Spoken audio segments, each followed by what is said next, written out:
నిరుద్యోగుల బాధలు తనకు తెలుసునని తనకు ఎమ్మెల్సీగా అవకాశం ఇస్తే వారి పక్షాన నిలబడతానంటున్నారు స్వతంత్ర అభ్యర్థి బక్క జడ్సన్.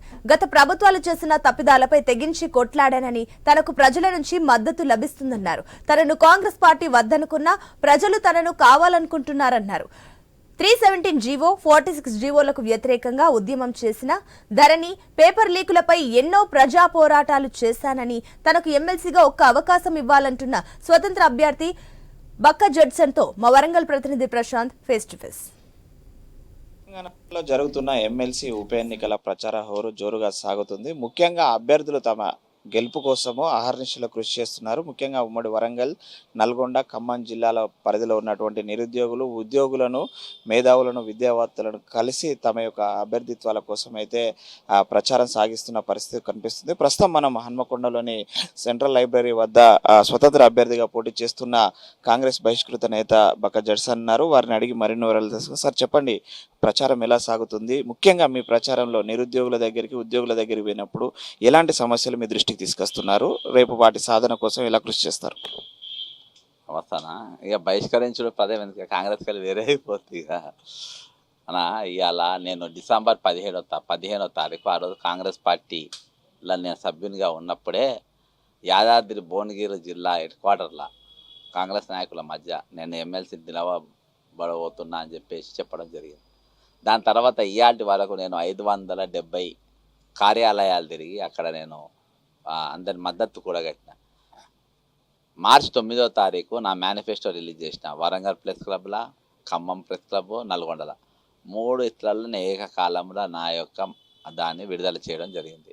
ఈరోజు నాకు మద్దతుగా చాలామంది నిరుద్యోగులు కానీ, యువకులు కానీ, ఉద్యోగస్తులు అలా 317 బాధితులు, 46 నిరుద్యోగ బాధితులు, ఈ విధంగా చాలామంది కూడా నాకు మద్దతుగా ఉన్నారు. ఈరోజు ఊహించని విధంగా మా గొంతును ఈయన ద్వారమే వినిపించుకోగలుగుతాం అనేది అనేక రకాలటువంటి ఈరోజు పౌర సమాజము నాకు మద్దతు తెలుపుతుంది. సరే, అంటే గత ప్రభుత్వంలో మీరు అనేక ఉద్యమాలు చేశారు. ఆర్టీఐల ద్వారా అనేక లోపాలను సమాజం ముందు ఉంచారు. గత ప్రభుత్వం కూలడంలో కూడా కొంత కీలక భూమిక పోషించారు. కానీ ప్రభుత్వం మారింది. ఈ ఉప ఎన్నికలకు గత ఉన్న ప్రభుత్వంలో ఉన్న లోపాలకు ఎలా చూస్తున్నారు? వాటి మీద ఎలాంటి అవేర్నెస్తో ముందుకు పోతారు? ఈరోజు బ్రదర్ అదే బాధాకరమైన విషయం ఏంటంటే ధరణి బాధితులు. ధరణి అనేది దాని ఫోన్ నంబరు, అడ్రస్సు, వెబ్సైటు, నడిపేటువంటి పేరు ఎవ్వరికి ఈ ప్రపంచంలో ఎవరికి తెలియదు. అవన్నీ వెలికి తీసిన. ఆ ధరణి స్కామ్ వెనుక సోమేష్ కుమార్ తర్వాత ఉన్న నవీన్ మిత్తలే. ఆ నవీన్ మిత్తల్ అనేటువంటి ఏ విధంగా కొనసాగుతుండ్రు? ఆ ధరణి టెండరు పేజ్ నెంబర్ 130 5వ క్లాజు ప్రకారము ఒక బ్యాంకులను మోసం చేసిన వ్యక్తులకు అది ఇవ్వనికి లేదు. అది టెరాసిస్ అనే కంపెనీకి ఇచ్చిండ్రు. అది ఇచ్చింది జయేష్ రంజన్, ఆయన నీ పక్కనే ఉన్నాడు. అంటే సార్, ముఖ్యంగా ప్రచారం చేస్తున్నారు, నిరుద్యోగులను కలిసినప్పుడు అంటే ప్రభుత్వం మార్పు కోరుకున్నారు. నిరుద్యోగుల్లో ఏమైనా కాన్ఫిడెంట్ వచ్చిందా సార్? అంటే ఈ ప్రభుత్వం అయినా ఉద్యోగాలు భర్తీ చేస్తారనే నమ్మకం కలిగిందంటారా? మీ దృష్టికి ఎటువంటి విషయాలు తీసుకొస్తున్నారు? ఎవ్వరికి కూడా ఈరోజు నమ్మకం లేదు. 753 పోస్టులు, అవి ఆల్రెడీ 703 పోస్టులు గత ప్రభుత్వం వేసింది. గ్రూప్ 1 ఒక 50 పోస్టులు కలిపి 753 అని చెప్పాడు. 30,000 నౌకలు ఆల్రెడీ ఇచ్చేసినా అంటాడు. 30,000 నౌకలు గత ప్రభుత్వం ఇచ్చింది. ఇప్పుడు మేనిఫెస్టోలా ఇలా ప్రభుత్వం మేనిఫెస్టోలో నేను మొన్న ఒక కేసు పెట్టిన. ఏమని పెట్టిందంటే స్టేట్ ఎలక్షన్ కమిషన్ మీ వెబ్సైట్లో ఒకటి పొందుపరిచారు. ఆ వెబ్సైట్లో తెలంగాణ కాంగ్రెస్ కమిటీ యొక్క మేనిఫెస్టో అందులో పేజ్ నెంబర్ 33 పాయింట్ నెంబర్ 4 అలా క్లాజ్ ఏందనంటే యూత్ అండ్ ఎంప్లాయ్మెంట్. అలా 2వ పాయింట్లో ఏం జరిగిందంటే మేము అధికారంకి వచ్చిన 100 రోజులల్లా అంటే 1కి వెళ్ళి 100 రోజుల లోపు 20,000 మెగా డిఎస్సి పోస్ట్ ఇస్తామని చెప్తే అది మేము చూసి మేము అందరం ఓటేసినాం సార్. మరి అది కాలేదు. ఇవాటి వరకు మెగా డిఎస్సి వేయలే. 11,000 పోస్ట్ వదిలేసాను, 9,000 అట్నే ఉన్నాయి. మరి దీని మీద మీరు యాక్షన్ తీసుకోవాలి.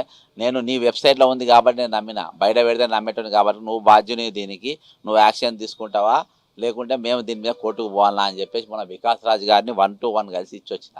అయితే నేను చెప్పేది ఏంటంటే ఈరోజు నిరుద్యోగులకు నమ్మకం లేదు. కేవలం 753 పోస్టులకు నేను దాదాపు 54 లైబ్రరీలు తిరిగిన. హుజూర్ నగర్కి మొదలుపెట్టి ఇక్కడ మన భూపాలపల్లి వరకు ఎక్కడ చూసినా వాళ్ళు తల లేపకుండా తల తిప్పకుండా చదువుతారు. అంటే వాళ్ళకు ఆ జాబ్ ఎంత ఇంపార్టెంట్ అనేది కనబడుతుంది. వచ్చేది 730. సార్ అంటే మీరు కరపత్రంలోనే మేనిఫెస్టోను కూడా ప్రదర్శిస్తున్నట్టున్నారు. అంటే ముఖ్యంగా ఎలాంటి డిమాండ్స్‌ను మీరు ప్రొజెక్ట్ చేస్తున్నారు సార్? నేను ఇది చాలా పెద్ద మేనిఫెస్టో. ఇది కరపత్ర రూపంగా మళ్ళీ తీసిన. ఫస్ట్ 50,000 ప్రతుల్ని పంచడం జరిగింది. ఇందులో ఏందనంటే ముఖ్యంగా ఆరోగ్యం సంరక్షణ అనేది, సెకండ్ ఎడ్యుకేషన్, మూడవది ఉపాధి అవకాశాలు, నాలుగవది చట్ట నియమం ప్రకారం న్యాయం, సామాజిక స్వేచ్ఛ, సామాజిక న్యాయం. ఈ అంశాలపైన ఈరోజు వాక్చాతుర్యం అనేది అందరికీ ఉన్నది, కానీ వాక్ స్వేచ్ఛ అనేది ఈరోజు లేకుండా పోయింది. కాబట్టి అసొంటిది ఈరోజు మొన్నటి దినాన తీర్మానం మల్లయ్య నాకు ఓటేస్తారా, నన్ను కాటికి పంపుతారా, లేకుంటే శ్మశానానికి పంపుతారా, లేకుంటే నన్ను శాసన మండలికి పంపుతారా అని బ్లాక్మెయిల్ చేసింది. దీన్ని ఛాలెంజ్ చేస్తే వాళ్ళు ఇక్కడ నువ్వు ధర్నా చేస్తే నీ డ్యూటీ నువ్వు చేస్తే నేను ఎందుకు దీని మీద నిరసన తెలుపుతా కదా.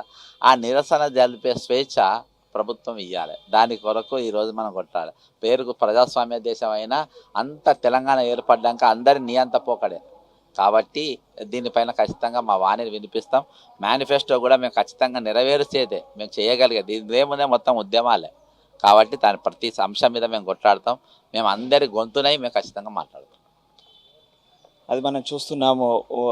ఈ యొక్క 3 జిల్లాలలో జరిగే ఉప ఎమ్మెల్సీ ఎన్నికలలో ఎక్కడ చూసినా కూడా నిరుద్యోగులలో గత ప్రభుత్వం మీద ఉన్న నిరాశ నిస్పృహలే కనిపిస్తున్నాయి తప్ప ఒక నమ్మకం మాత్రము ప్రభుత్వం కల్పించడం లేదు. ఖచ్చితంగా నాకు అవకాశం ఇస్తే నిరుద్యోగుల్లో అవకాశం ఆలోచన కల్పించడమే కాకుండా ప్రభుత్వంలో ఉన్న లోపాలను వెలికితీసి గత ప్రభుత్వం మీద అయితే ఏ విధంగా చిత్తశుద్ధితో పోరాడానో అదే చిత్తశుద్ధితో పోరాడతాననే నమ్మకం ప్రతి ఒక్కరిలో కల్పిస్తూ ప్రచారం సాగిస్తున్నానని చెప్తున్నారు స్వతంత్ర అభ్యర్థి బక్క జడ్సన్. కెమెరామెన్ విజయ్తో ప్రశాంత్, ఐ న్యూస్, వరంగల్.